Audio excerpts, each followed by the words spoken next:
무엇보다도 맹세하지 말라 이렇게 우리에게 이야기해주고 있습니다. 맹세하지 말래요. 근데 우리는 뭐 맹세 많이 하죠, 그죠? 뭐 내가 그게 아니면 내 손에 장을 지진다, 내가 네 아들이다, 뭐 이런 식의 맹세들을 뭐 많이 합니다. 우리는 이미 정죄받기 합당한 사람들이 됐고 그렇습니다. 그럼 우리는 성경에서 말하는 것처럼 맹세를 전혀 하지 말아야 되는가? 여러분들 요즘에는 할 기회가 별로 없지만 우리 초등학교 때 보면 뭐 조회 시간이나 그런 때 보면 이제 국기에 대한 경례를 하고 이제 뭐 국민 의례를 하잖아요. 그것도 사실 맹세죠. 까먹었어요, 국민 의례를. 나는 조국과 민족의 나는 자랑스러운 태극기 앞에, 그건가요? 이건 뭐지? 큰일 났네. 몸과 마음을 바쳐 충성을 다할 것을 굳게 다짐합니다. 이렇게 우리는 맹세를 아멘이에요? 그죠? 우리는 그렇게 충성을 다해야 돼요. 왜냐하면 그게 하나님의 메시지입니다. 국가에 충성을 하고 국가를 위해서 우리가 헌신하는 것, 이것도 하나님의 뜻입니다. 근데 진짜 마음과 몸을 다 바쳐 진짜 국가에 대해서 충성을 다한다고 우리가 맹세를 했지만 사실은 뭐 국가에 대해서 그렇게 우리가 충성을 한 것 같지도 않고 그렇게 살았던 것들도 있습니다. 그래서 그 여호와 증인 같은 경우는 맹세하지 말라고 했기 때문에 국민 의례를 이제 안 하고 그러기도 합니다. 또 퀘이커 교도 같은 경우는 그 퀘이커 그 교인들은, 그 사람들은 이제 법정에서도 어떤 선서를 하잖아요. 맹세를 하고 그런 것조차 하지 않습니다. 왜냐하면 하늘이건 땅이건 뭐 그 어떤 것으로도 맹세하지 말라 그랬으니까 이걸 그냥 그대로 받아들여서 맹세는 절대 하지 않는 그런 걸 볼 수 있습니다. 그러나 지금 야고보 사도가 우리가 어떤 국민 의례를 하고 또 법정에서 선서를 하고 뭐 맹세를 하고 뭐 그런 것들, 모든 것들을 하지 말아라, 그거 하면 다 죄다, 그런 것처럼 막 그렇게 지금 이야기하는 것이 아닙니다. 특별히 성경에는 많은 부분 이렇게 맹세를 하라고 맹세를 했던 우리 믿음의 선조들도 많이 볼 수가 있어요. 예를 들어서 뭐 그 아브라함 같은 경우에 그 이삭의 이제 리브가를 이제 만나게 해주려고 그 아브라함이 그 종을 보낼 때 어떻게 합니까? 서로 맹세를 하죠. 맹세를 하는 장면이 있어요. 또 야곱 같은 경우도 베델에서 뭘 합니까? 서원을 합니다. 우리가 말하는 서원 기도라는 것도 뭐예요? 하나님 앞에 내가 맹세를 하는 거죠. 그런 것처럼 또 우리도 가끔 이렇게 막 뜨겁게 기도하면서 막 은혜 받고 그러면 하나님 앞에 또 뭐 하죠? 이렇게 서원하잖아요, 그죠? 하나님, 내가 선교사가 되겠나이다, 뭐 이렇게 내가 목사님이 되겠나이다. 그러다가 뭐 한 달 있으면 또 잊어버리고 그렇게 됩니다. 또 우리 비전 트립 갔을 때도 우리 겪어봤잖아요, 그죠?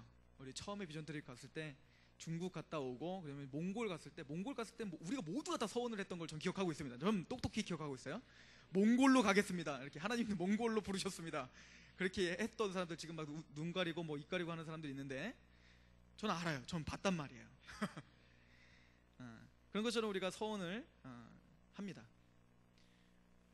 서원 자체와 맹세 자체, 그것 자체를 하나님은 지금 질타하고 그것 자체를 뭐라고 하는 것 같지는 않습니다. 데마크는 이제 이폰 군주제잖아요. 그래서 이제 거기 왕이 있고 뭐 수상이 있고 그렇게 있는데 예전에 이런 일이 있었다고 합니다. 제가 근데 확인은 안 해봤어요, 진짜인지 안 하는 일은. 근데 이제 그때는 이제 덴마크 왕이 이렇게 수상이 뽑히면 이렇게 성경책 위에다가 손을 얹고 선서를 맹세를 하게 한답니다. 하나님 말씀에 입각하여 이제 뭐 수상이 어떤 그런 일들을 잘 할 것이냐 뭐 이렇게 하라고 한다고 합니다. 근데 이제 그 수상이 그 왕한테 그랬다는 거예요. 폐하, 저는 성경을 믿지 않습니다. 그래서 저는 양심상 성경에 손을 얹고 이렇게 맹세하지 못하겠습니다 라고 이렇게 이야기했더니 덴마크의 그 왕이 그랬다는 거예요. 걱정 말게, 하나님도 자네를 믿지 않네, 이렇게 이야기했다는 거예요. 근데 이게 단순히 불신자들에게만 그런 것이 아니라 가끔은 우리도 한번 생각해 볼 필요가 있는 것 같아요. 하나님 앞에 내가 약속을 드리고 하나님 앞에 내가 어떻게 하겠습니다 라고 사실은 고백을 하고 또 서원을 하고 그러고 있지만 또 한편에서는 하나님이 나를 믿지 않을 것 같은 그런 찔림과 그런 것은 없는지요. 특별히 하나님 앞에 우리가 맹세하는 것, 이제 상반기가 끝나가고 6월달이 지났고요. 그리고 이제 하반기에 들어와서 또 우리의 처절함을 보고 또 1년 동안에 하나님 앞에 내가 1월 달에 이렇게 내세웠던 하나님 앞에 서원들, 또 다짐들, 이런 게 있잖아요. 내가 하나님 앞에 맹세하나이다, 이런 거 하지 않았더라도 하나님 앞에 내가 이렇게 하나님께 약속한 게 있을 거란 말이에요. 그런 것들이 나름대로 있을 것인데, 우리는 그런 것들을 다시 한번 이제 돌아보면서 다시 또 갱신하죠, 그죠? 또 약속한 게 또 하고 또 어기고 또 하고 또 어기고, 이런 삶을 우리는 반복하는 것이 너무나 쉽고, 또 그것이 또 아무렇지도 않게 느껴지는 세대인 것 같습니다. 이거는 비단 교회 안에서뿐만 아니라 세상은 더하겠죠. 요즘에 이제 선거를 하다 보니까 공약들이 왜 이렇게 많은지요. 그 공약만 제대로 지켜지면 우리나라 진짜 살기 좋은 나라가 될 거예요. 이미 우리는 살기 좋은 나라가 됐고 선진국 됐고요.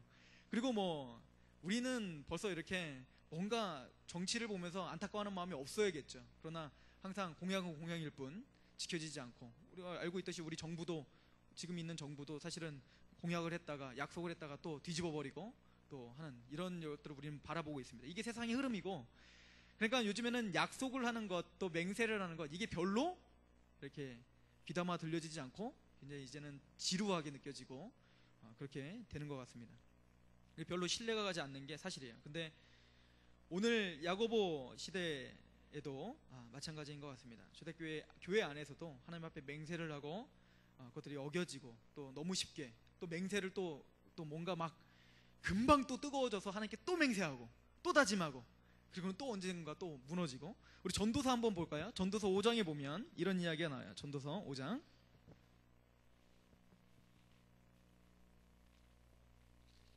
5장 우리 4절에서 7절 말씀 한번 볼까요? 전도서 5장 4절에서 7절.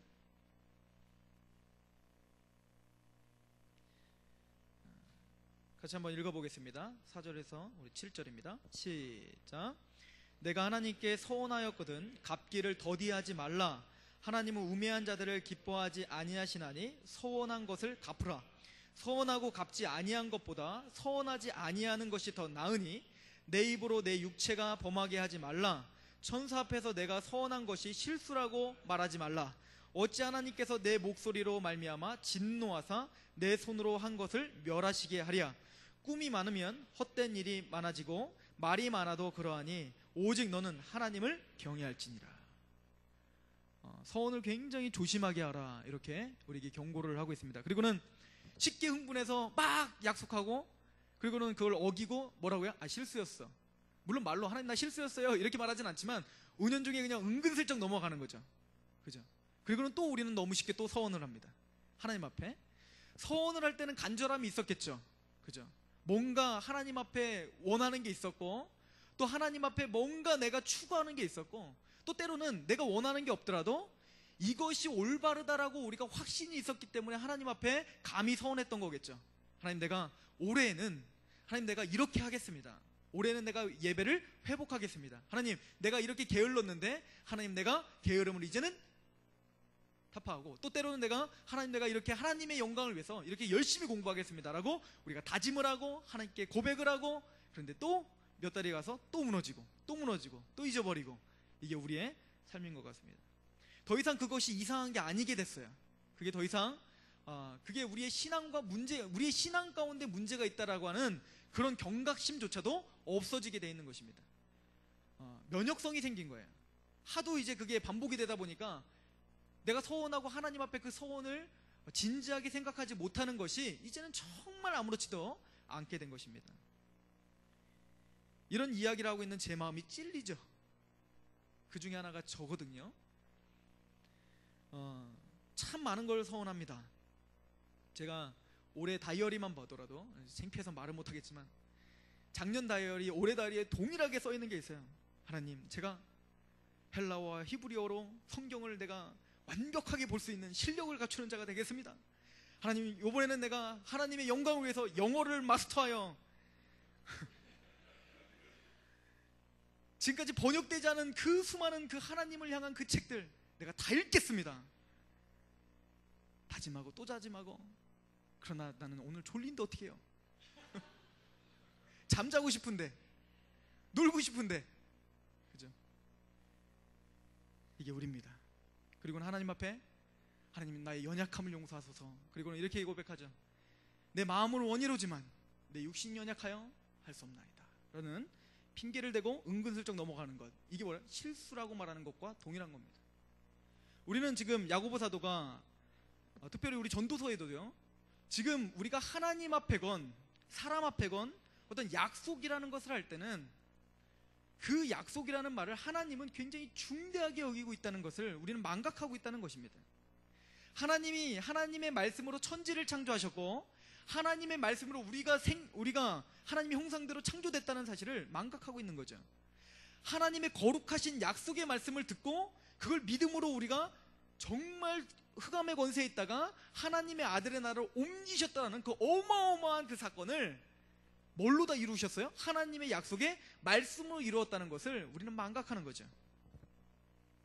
야고보서에 끊임없이 계속 지적하는 게 뭐였죠? 말 조심하라요. 말 조심하라. 너희가 비판하지 말라. 비판하지 말랬던 이유가 뭐예요? 그 우리의 말에는 뭡니까? 능력이 있기 때문에 그렇다고 계속 성경은 말하고 있어요. 게다가 또 우리 야고보서 이제 다음에 할 때 기도에 대한 것을 또 이어서 말하고 있죠. 엘리야는 우리와 성정이 같은 사람이로되 엘리야가 기도했더니 어떻게 해서요? 비가 내리더라 이거예요. 그만큼 뭐예요? 하나님의 사람은 그 말 한마디 한마디가 얼마나 능력이 있고 그 말이 곧 그 삶을 이끌어간다는 것을 너희들은 망각하고 있느냐라고 말하는 것이죠. 그런데 우리는 말을 너무 많이 한다는 얘기예요. 말을 너무 많이 하고 또 다짐을 너무 많이 한다는 얘기입니다. 그럼 어떻게 해야 됩니까? 다짐 안 하려고 이제부터 막 결단해야 돼요? 다짐하려고 안 돼. 다짐하면 안 돼. 서운하면 안 돼. 이렇게 누르라는 얘기입니까? 아니죠. 우리의 말 한마디 한마디가 얼마나 중대한 것인가, 또 하나님 앞에 약속하는 것이 얼마나 중대한 것인가, 그 무게감을 오늘 다시 한번 경각심을 갖고 아는 시간이 됐으면 좋겠습니다. 특별히 민수기 30장 우리 2절을 잠깐 보세요. 민수기 30장 2절.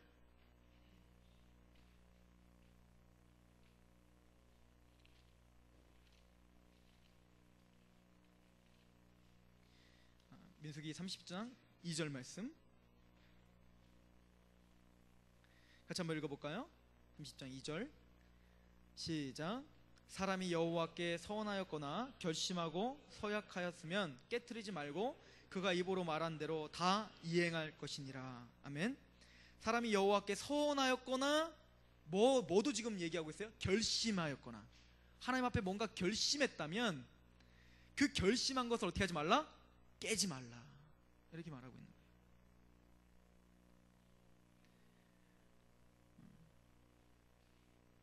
즉 우리가 하나님 앞에 뭔가 결심하고 뭔가 서원을 하고 우리 말 한마디 한마디 하는 것을 하나님은 어떻게 하고 있는 거예요? 정말 귀담아 듣고 계신다는 얘기예요. 우리에게 이거는 굉장히 좋은 의미입니다. 그렇지 않습니까?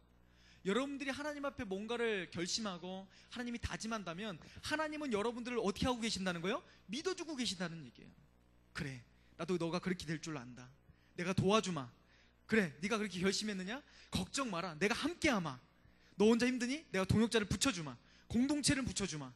그러면서 하나님은 우리의 한마디 한마디에 귀를 기울이시고 그 귀에 뭡니까? 그 한마디를 도와주시려고 지금 준비하시고 계시는 거예요. 그런데 우리는 하나님 앞에 어떻게 합니까? 막 이 얘기 저 얘기 막 한 다음에 어떻게 합니까? 뒤를 돌아서 나는 잊어버리고 하나님은 자 도와줄게. 그런데 얘는 딴 거 하고 있는 거예요. 꼭 이렇진 않겠죠. 그러나 제가 보기에는 이렇게 느껴져요. 하나님이 얼마나 많이 나에게 속아오셨겠습니까? 야곱을 한번 보세요. 야곱이 에서를 피해서 도망을 갑니다. 그죠? 이제 죽음을 앞두고 얼마나 간절한 상황입니까? 그죠? 그리고 가고 있는데 하나님이 만나주시죠. 베델에서 만나주시잖아요. 거기서 꿈을 꿉니다. 봤더니 사닥다리가 하늘에서부터 땅까지 이어지는 사닥다리가 보이고 거기서 천사들이 오르락내리락 하는 걸 봅니다. 그리고는 거기서 하나님의 약속이 선포됩니다. 그죠? 내가 너와 함께 하겠다고, 난 너의 여호와라고. 그렇게 하나님의 약속이 들려질 때 야곱은 얼마나 위안이 됐을까요? 얼마나 위로가 됐고 얼마나 그것이 야곱 안에는 큰 위로와 기쁨이 됐겠습니까? 또 얼마나 감격이 됐습니까? 그래서 베델이라고 이름을 지은 거잖아요. 하나님이 나와 함께 하고 있었는데, 이곳에서 하나님이 계셨는데 내가 그걸 미처 몰랐구나, 나 혼자 있는 줄로 착각했구나. 그리고는 뭐예요? 이곳이 하나님과 함께 있는 곳이다 라고 해서 베델이라고 이름을 지은 거 아닙니까? 하나님의 집이구나. 그 감격 속에서 야곱이 뭘 합니까? 서원을 합니다. 뭐라고 서원하죠? 하나님께서 아무 이 약속대로 나를 이곳에 다시 오게 해주신다면 내가 이곳에 뭡니까? 하나님의 전을 쌓겠다고 하죠. 그렇죠? 그때 야곱은 뭡니까? 하나님에 대한 그 간절함이 있었고 또 하나님에 대한 오직 하나님만이, 이 약속하신 하나님만이 나의 모든 것이라는 그 감격이 있었을 거예요. 그런데 하나님은 신실하시게 야곱에게 그 약속을 어떻게 하셨어요? 지켜주셨죠. 그래서 라반네 집에서 뭡니까? 더 부자가 돼서 돌아왔습니다. 그렇다면 야곱은 당연히 뭐 해야 됩니까? 그 소원을 지켰어야 돼요. 그런데 야곱은 어떻게 했습니까? 야복 강가에서 하나님을 극적으로 만나는 사건이 있은 후에도, 그래서 이제 야곱이 아니라 이스라엘이라는 칭호를 받았음에도 불구하고 어떻게 했어요? 가자마자 약속했던 베델로 가지 않고 세겜 땅에 머무른 거예요. 그곳이 살기 좋았거든요. 하나님이 그때 이제 하나님이 야곱을 건드리십니다. 디나 사건이 벌어지죠. 그래서 뭐라고 합니까? 너는 나에게 약속한 베델로 가라. 인간은 잊어버렸지만 하나님은 잊지 않고 계시는 거예요. 하나님 앞에 우리가 어떤 결심을 하셨는지요, 어떤 서원을 하셨는지요, 그것들을 다시 한번 주워 담으시기 바랍니다. 그리고 하나님 앞에 서원하고 결심했던 것들이 나는 잊을 수 있으나 하나님은 잊지 않았음을 다시 한번 기억하시기 바랍니다. 저는 많은 간증들을 우리 많이 들었잖아요. 목사님이 되신 분들 간증 많이 들었잖아요. 또 뭐 그 요즘에 그 뭡니까? 내가 김치에 버터를 발라주마, 그 영어 강사, 요즘에 막 이렇게 노래하면서 이렇게 영어 하시는 분이 있잖아요. 굉장히 유명하신 분이 있는데 이름을 제가 까먹었어요. 그분이 감신 출신이에요. 감리교 신학교 다니고. 그러면서 이제 하나님 앞에 막 서원했었던, 그거를 근데 서원하고 기도했던 게 있어요. 하나님, 내가 이렇게 되길 원하고 이렇게 되길 원하고 또 내가 이렇게 하길 원합니다 라고 서원을 했던, 그 중학교 1학년 때 썼던 종이래요. 근데 이 사람이 영어 강사를 하다가 쫄딱 망했어. 그래서 자살까지 하려고 하다가 다시 한번 예전은 그 일기장을 봤는데 그때 했던 서원했던 그 내용이 있더라는 거예요. 내가 이대로 목숨을 버린다면 하나님 앞에 서원했던 건 무엇인가. 갑자기 이 생각부터 들면서 다시 일어나기 시작했고, 그러면서 EBS 강사가 되고 지금 이제 공중파에서 이제 가르치는 그런 사람이 됐어요. 이름이 뭐죠? 인터넷으로 찾아보세요. 하여튼 그런 간증하는 사람들의 특징들이 뭐죠? 다 어렸을 때 뭔가 하나님 앞에 서원했는데 다 잊어먹고 살았어. 그런데 하나님은 기억하셔서 그것을 신실하게 이루어 주신다. 이게 골자였지 않습니까? 성경도 마찬가지입니다. 하나님이 이스라엘 백성들에게 약속을 했습니다. 뭐라고 약속했죠? 가나안 땅을 주겠다. 400년 후에는 내가 가나안 땅을 오게 해줄게. 아브라함과 이삭과 야곱에 약속해 주셨는데 이스라엘 백성들은 노예로 살면서도 그것을 어떻게 하고 있어요? 까맣게 잊어버리고 살았죠. 그러나 하나님은 모세를 부르면서 뭡니까? 내가 아브라함의 하나님, 이삭의 하나님, 야곱의 하나님이다. 내가 그때 약속했던 그 하나님이다. 우리는 잊어버리지만 하나님은 잊어버리지 않고 그 약속을 지켜주시는 거예요. 그런데 반대로 우리는 너무나 쉽게 잊어버리고 만다는 거죠. 거짓 맹세는 중대한 문제입니다. 거짓 맹세는 하나님을 욕되게 하는 거기 때문에 우리는 경계해야 됩니다. 특별히 출애굽기 20장 7절은 십계명에 대해서 이야기하면서 세 번째 계명을 말합니다. 세 번째 계명이 뭐죠? 여호와 이름을 망령되이 이르는, 이걸 말하는 거예요. 오늘 야고보서에 봤더니 뭐라고 말합니까? 너는, 다시 한번 보세요. 야고보서 5장 12절, 내 형제들아 무엇보다 맹세하지 말지니 라고 말하는 거예요. 특별히 하나님 앞에 맹세하지 말지니 라고 하는 말은 뭐죠? 거짓 맹세를 하지 말라는 얘기예요. 하나님 앞에 너무 쉽게 말하고 너무 쉽게 잊어버리고, 너무 쉽게 말하고 너무 쉽게 잊어버리고, 그렇게 가볍게 하지 말라는 얘기입니다. 그게 뭡니까? 여호와의 이름을 들어 맹세를 하곤 뭡니까? 그 여호와의 이름을 망령되이 일컫는 십계명을 어기는 중대한 죄라는 것을 인식해야 된다라고 성경 우리에게 이야기해주고 있습니다. 특별히 이 맹세에 대해서는 예수님께서 우리에게 더 구체적으로 말씀하셨던 걸 야고보 사도가 이야기하는 겁니다. 우리 마태복음 5장으로 가보세요. 마태복음 5장에 예수님께서 하신 말씀을 한번 보세요. 마태복음 5장 33절.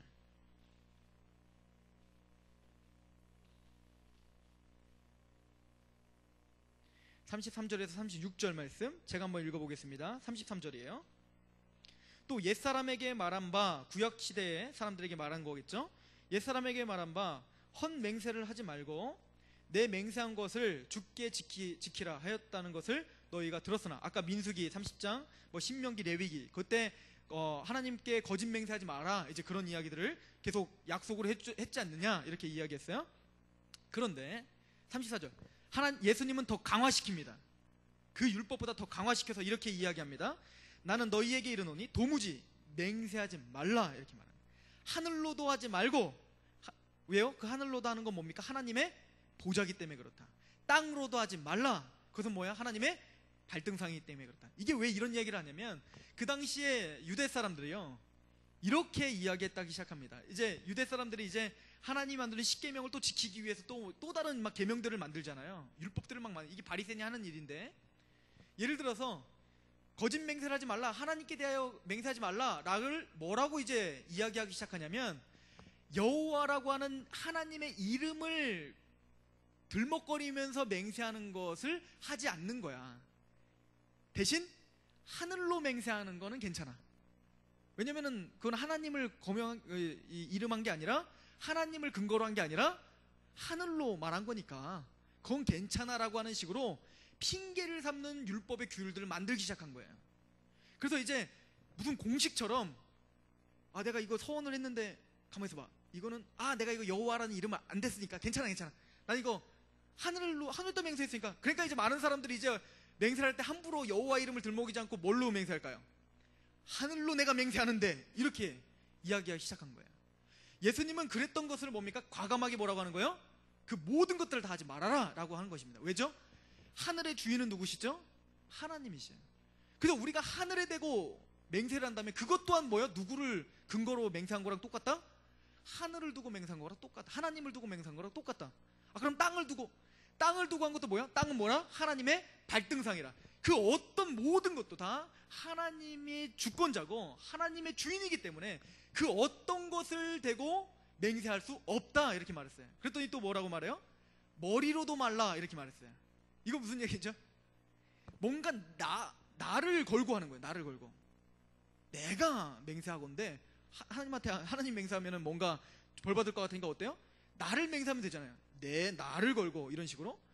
즉 예를 들어서 머리카락 하나 갖고도 뭡니까? 맹세하지 말라는 거예요. 그 이유는 뭐죠? 우리는 머리 하나도 뭡니까? 희귀하거나 검게 할 수 있는 능력이 있다 없다? 없다는 거예요.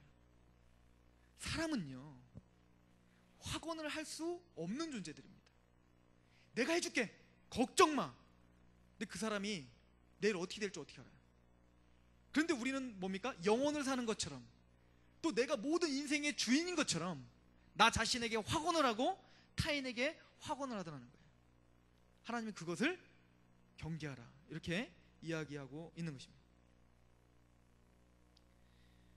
특별히 마태복음 6장에는 우리가 잘하는 말씀을 하는 걸 볼 수 있죠. 우리 33절 34절 한번 읽어볼까요? 6장 33절 34절 같이 한번 읽어볼까요? 시작. 그런즉 너희는 먼저 그의 나라와 그의 의를 구하라. 그리하면 이 모든 것을 너에게 더하시리라. 그러므로 내일을 위하여 염려하지 말라. 내일 일은 내일 염려할 것이요 한날 괴로움은 그날에 족하니라. 이 얘기는 무슨 얘기입니까? 우리는 뭡니까? 하나님 앞에 오늘이라는 삶을 하나님의 의와 하나님의 나라를 위해서 충성할 뿐이에요. 내일 일은 내일 하라는 거예요. 내일 걱정은 내일 하라는 거예요. 이게 무슨 얘기냐면, 이 원어로 보면 이렇다고 해요. 내일 염려는 내일이 할 것이다 라고 말한다는 거예요. 즉 우리가 하나님 앞에 사는 날은 오늘이지 내일이 아니에요. 이해가십니까? 크리스찬이라는 삶이 뭡니까? 구원을 받은 사람의 삶은 뭡니까? 하나님을 왕이라고 고백하는 사람의 삶은 뭡니까? 내일을 내가 주관자라고 하는 것을 잊어버린 사람들이에요. 오늘 하루 하나님의 은혜 가운데 사는 사람이에요. 주기도문에서 뭐라고 합니까? 일용한 양식을 주옵시고는 뭐죠? 오늘 하루하루가 하나님의 은혜 가운데 산다는 것을 고백하는 사람이에요. 그런데 어떻게 우리가 내일을 장담할 수 있겠습니까? 그건 뭡니까? 내 인생의 주권이 나에게 있다라고 하는 하나님의 권리를 나에게 돌리고 있던 그런 큰 죄다라고 이야기해 주는 겁니다. 그러므로 맹세라는 것은 굉장히 조심스럽게 해야 되는 것이며, 굉장히 뭡니까? 많은 생각 가운데 깊이 있게 해야 되는 것이다 라고 우리에게 말씀해 주고 있습니다. 자, 오늘 야고보 말씀도 마찬가지예요. 그런 지금 예수님께서 하시는 그런 맥락 가운데 똑같이 하는 말씀이에요. 자, 야고보서 다시 한번 보세요. 야고보서 5장이 이렇게 이야기하고 있죠. 5장 12절에 내 형제들아 무엇보다 맹세하지 말지니 하늘로나 땅으로나 아무 다른 것으로도, 이것도 말하는 거예요, 어떤 것으로도 맹세를 하지 말라, 이렇게 말합니다. 왜냐? 우리는 그러면 어떻게 해야 됩니까? 단지 오직 너희가 그렇다고 생각하는 것은 그렇다고 하고 아니라고 생각하는 것은 아니라 하여 정죄받음을 면하라. 이 얘기는 뭐죠? 내가 그렇다고 생각해. 그럼 우린 뭐라고 얘기해요? 그렇다, 이렇게 얘기하면 돼요. 내가 아니라고 생각해. 그럼 우린 뭐라고 얘기하면 돼요? 아니다, 이러면 돼요. 그 말 자체가 그 사람이 그렇게 그냥 단순하게 얘기했는데도 그 사람이, 어떤 사람은 신뢰가 가는 사람이 있어요. 내가 그렇게 해줄게, 그냥 그렇게 얘기했어요. 그러면 그렇게 해준다 라고 그냥 믿음이 가는 사람이 있고, 진짜게 도장 찍어, 진심이야, 내 네 아들이라니까, 아 정말이야 했는데도 뭐야 얘, 이런 사람이 있어요. 지금 하나님이 요구하는 게 무엇입니까? 과장때에 맹세를 하고 과장 부리지 말고 너의 삶을 통해서 네 말을 증명하라는 얘기예요. 정직하라는 얘기입니다. 내가 맞습니다 하면 맞는 거고 아닙니다 하면 아닌 거지, 음흉한 어떤 중간지대 거기서 벗어나라. 그건 크리스찬의 태도가 아니다라는 겁니다. 그래서 마태복음에도 아니라 하라, 맞는 걸 맞다 하라, 이렇게 말하죠. 그 얘기가 그겁니다. 명확하게 하라, 명확하게. 하나님 앞에 내가 하겠습니다 했다면 그냥 하는 거지, 또 다른 무슨 수식어가 왜 필요하냐 이거예요. 함부로 맹세하지 마라 이거예요. 내가 하나님 앞에 이걸 하고 싶습니까? 내가 하겠습니다. 그럼 하면 돼요. 하나님 내가 이걸 할 건데 진짜 하겠습니다. 하나님 맹세합니다. 하나님 앞에 맹세하겠으니, 그 속에는 뭐가 있는 거예요. 그죠? 믿음이 안 가, 스스로도 믿음이 안 가고 뭔가 갈급해 하는데 하나님 꼭 안 주실 것 같고, 단순한 삶을 원합니다. 말씀은 우리에게 말합니다. 단순한 삶, 특별히 단순한 말, 우리 입술의 고백이 정말 단순하고 정직하길 바란다. 이것이 예배자요, 이것이 구원받은 자의 특징이다 라고 이야기해주고 있습니다. 여러분, 우리는 우리 스스로도 우리를 잘 모르잖아요. 그죠? 입다 한번 보세요. 제가 여기다 사사기 11장을 써놨는데, 입다라고 하는 사사가 있었어요. 그 사사가 전쟁을 벌이면서 하나님, 내가 이 전쟁에서 승리를 하면 내가 처음 만나는 그 사람을 하나님께 드리겠습니다 라고 서원을 해버렸어요. 하나님이 그 기도를 들어주셨습니다. 그래서 정말 전쟁에서 승리했습니다. 몰랐죠. 한치 앞도 몰랐던 입다는 지금 갈급한 게 당장 그게 중요하기 때문에 하나님 앞에 그냥 서원을 한 거예요. 서원을 할 때는 정말 몰랐죠. 근데 어떤 일이 벌어졌죠?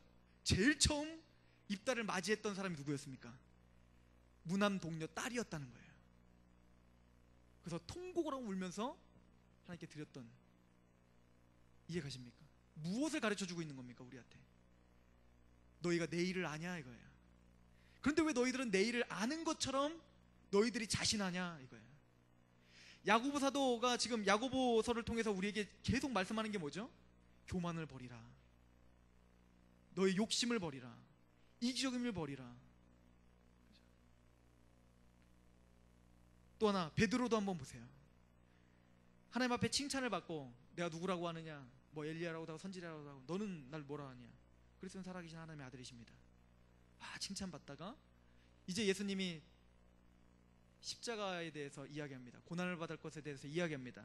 그때 베드로가 어떻게 이야기합니까? 무슨 소리입니까? 모든 사람이 떠나도 나는 떠나지 않겠습니다. 베드로가 거짓말했을까요? 진지했죠. 그것만큼 진지한 게 어디 있었겠습니까? 나는 어떤 일이 있어도 떠나지 않겠습니다 라고 고백했던 베드로, 어떻게 했죠? 떠나지 않습니까? 부인하지 않습니까? 그럼에도 불구하고 우리가 우리를 신뢰할 수 있습니까? 신뢰하지 못합니다. 그래서 말하는 거예요. 함부로 맹세하지 말라. 우리가 너무 우리를 자신하지 말라, 이 얘기를 하는 것입니다. 그리고는 우리에게 주는 메시지는 이것입니다. 우리의 입술의 고백을 무겁게 하라는 얘기예요. 너무 가볍게 한마디 한마디를 내뱉지 말아라, 이 얘기를 하는 것입니다. 여러분, 우리 야고보서를 쭉 읽어왔는데 어떤 느낌이 드십니까? 야고보 사도가 우리에게 뭘 지적하는 것 같습니까? 우리가 믿음을 이야기할 때 믿음의 무게감을 이야기하고 있지 않았습니까? 네가 믿음이 있느냐? 근데 왜 행동은 계속 그러냐? 네가 진짜 믿음이 있느냐? 이렇게 우리에게 물어봤던 거 아닙니까? 행함 없는 믿음이 진짜 믿음이 있겠느냐? 네가 진짜 예수님을 믿는다고 말한 다음에 그 삶이 그렇게 계속적으로 하나님을 대적하는 삶을 산다면 그게 진짜 믿음이겠느냐? 우리에게 뭡니까? 믿음의 무게감을 물어보고 있는 거잖아요. 마찬가지로 오늘 우리의 입술의 고백이 얼마나 무게감이 있느냐라고 물어보고 있는 겁니다. 구원받은 자는 입술의 고백 한마디 한마디가 정말 무게감이 있어야 된다라고 말하고 있는 것입니다. 크리스찬이 한마디 할 때 그것이 불신자들에게 있어서 이 사람의 말은 신뢰가 가라고 느껴져야 되지 않겠니? 라고 이야기하고 있는 것입니다. 저는 야고보서를 쭉 봉독하고 또 강의하면서 특별히 아까 찬양이 오늘 왜 이렇게 짧지 이렇게 느껴졌어요. 저는 또 있는 줄 알고 근데 찬양을 안 해. 그래갖고 이제 저도 이제 막 하염없이 이 생각 저 생각하면서 눈을 감고 하는데 그런 생각이 잠깐 들더라고요. 야고보서 강해를 했던 그 내용들이 쭉 이제 생각이 났어요. 제가 여기서 많은 말을 했잖아요. 그러면서 잠깐 어떤 생각을 했냐면 오늘 또 입술의 고백에 대해서 무게감을 갖고 맹세를 자제하고 특별히 하나님 앞에 정말 서원했던 거 있으면 다시 한번 끄집어내서 그 서원을 내가 다시 한번 진지하게 지키려고 하는 그런 노력들이 있어야겠고, 그런 걸 생각하다가 그러니까 저번 주에 했던 설교, 내가 했던 내 입으로 뱉었던 그 말씀조차 나는 아직 살기 벅차서 그것조차 사는 것도 지금 힘들어 죽겠는데 또 다른 것이 또 몰려와서 이건 또 어떻게 하지? 이런 마음이 잠깐 들더라고요. 우리는 말씀의 홍수 속에 살죠.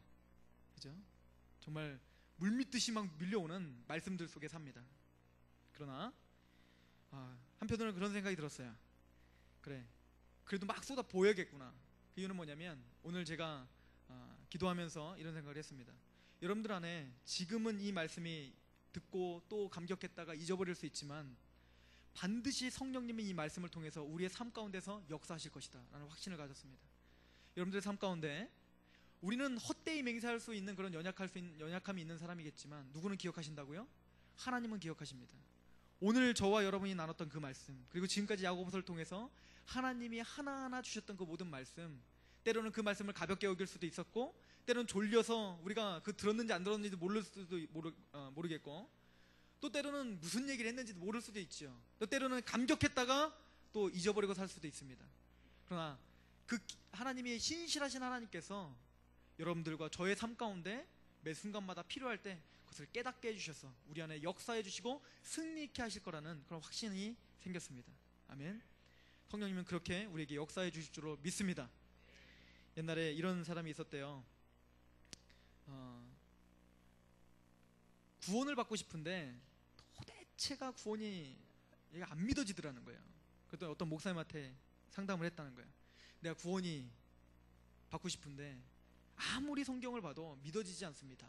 그랬더니 이제 그분이 이렇게 얘기했대요. 로마서를 100번 읽으십시오. 그럼 믿음이 생깁니다. 무슨 어디서 그런 확신이 생겼는지 모르는데 그렇게 얘기했다는 거예요. 그랬더니 정말로 갈급한 이 사람이 믿음이 생기고 싶으니까 로마서를 100번 읽고 싶어서 그때부터 이제 읽기 시작했다는 거예요. 기대가 되기 시작합니다. 믿음이 생기지 않아요. 90번째가 됐습니다. 조금씩 이제 뭔가 보이는 것 같아요. 98, 99 긴장감이 생기는 거예요. 순진하죠. 근데 이 사람이 이제 100번째 로마서를 딱 읽었는데 어떤 역사가 일어났을까요? 안 믿어지는 역사가 일어났어요. 안 믿어지는 거예요. 그럴 줄 알았다부터 시작해서, 믿음 하나님 없다부터 시작해서, 내가 왜 그 말을 믿었는지, 순진하게 내가 말도 안 된다 이렇게 원망하기 시작했다고 합니다. 그러다가 이 사람이 어느 집회를 참여했다는 거예요. 그리고는 기도를 하는데 그때 성령님의 역사가 강하게 임했나 봅니다. 강하게 임재하더니 갑자기 기도를 하는 중에, 지금까지 여러분들 로마서 100번 읽으면 어떻게 되겠어요? 로마서 100번을 읽으면 그냥 알죠. 어떤 내용이 있는지 다 외웠을 거야, 웬만한 것들은. 근데 그 말씀들이 갑자기 생각이 나기 시작하는 거예요. 그리고 그 말씀들이 하나하나 다 파노라마처럼 쭉 이어지기 시작하더라는 겁니다. 그리고는 그 말씀이 믿어지고 또 그 말씀을 가르칠 수 있는 능력이 생기더라는 거예요. 저는 이런 역사가 우리에게 있을 줄로 믿습니다.